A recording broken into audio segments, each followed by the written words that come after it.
What's going on, everybody? Josh Engleman for Awesemo.com, and I am back with my NBA DFS contenders on FanDuel for Friday, April 15th. Now be sure to hit that like button, subscribe to the channel, and hit the notification bell so you know when everything goes live. Follow me on Twitter, at Josh Engleman.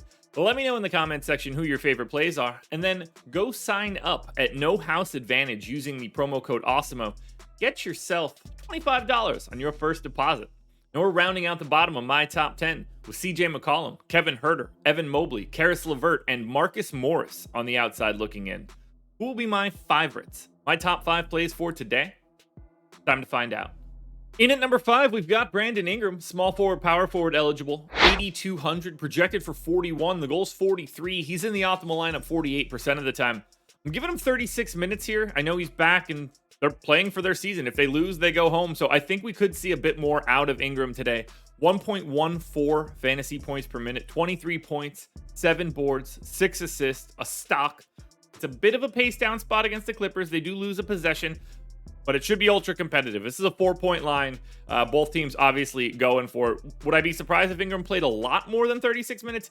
I would, just because of how long he's been out. But at 36 minutes, $8,200 works for Brandon Ingram.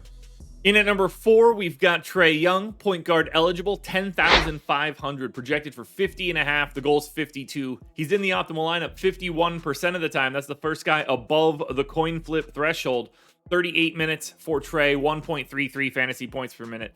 He will be the best player on the floor in this series, and if Atlanta wants to continue to play in the playoffs, he's going to have a big game.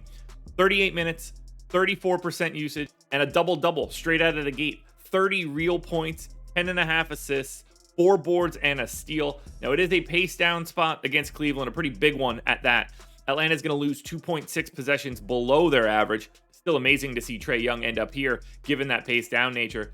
They might see Jared Allen on the opposite side of this one. That will be important from a defensive standpoint. Without Jared Allen, I think Trae Young's going to be all right. The more that we get Rondo and Kevin Love and even Karis LeVert to a degree out on the floor for Cleveland, the more Trae Young is just going to put him in a pick and roll over and over and over again. Jared Allen's status, huge for this matchup.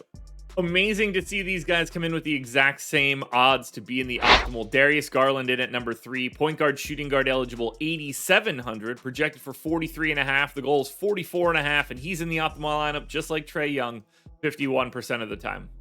I gave Garland 40 minutes. He's been playing bigger minutes than Trae Young a lot lately. Not that I think that these guys are going to be all that different, but I do have to handicap Garland with slightly more playing time. 1.09 fantasy points per minute, 29% usage, 25 points, 8.5 assists, 4 boards, a steal and a half. The solid matchup against Atlanta. The Hawks defense, not great on the season.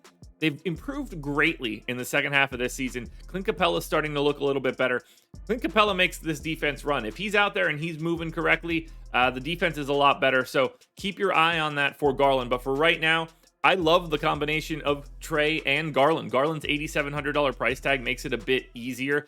I don't mind having both sides of this game. These guys don't take away from each other at all. There's no rebounding that we have to worry about. It's not even really like a foul game that we're ultra worried about. Trae, a little bit, but you guys know what I mean there. Stack them up. Feels good. There's only 2 games, so there's nothing wrong with a game stack here. Getting to Garland and Trae Young works perfectly. Both guys, 51%.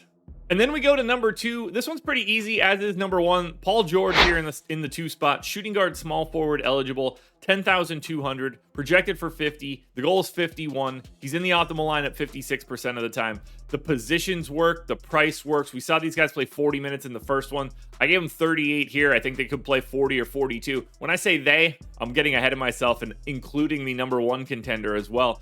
Paul George, 1.3 fantasy points per minute, 34% usage.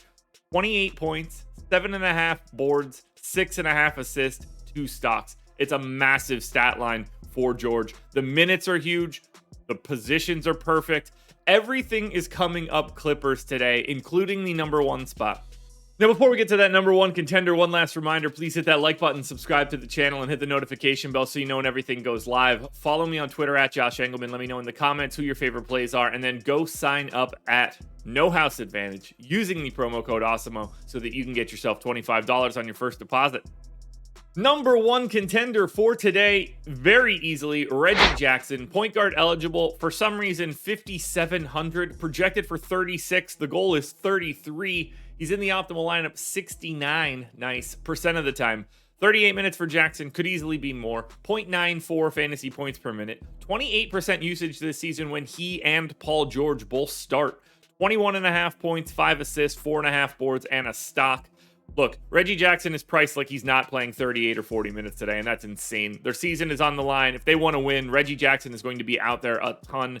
He's just not priced accordingly, and that's why you see it. Reggie Jackson is 13 percentage points higher than Paul George in the 2 spot. Basically, nothing can happen on today's slate outside of Reggie Jackson getting scratched or taken out of the starting lineup that would remove him from this number one spot. Reggie Jackson is your number one contender.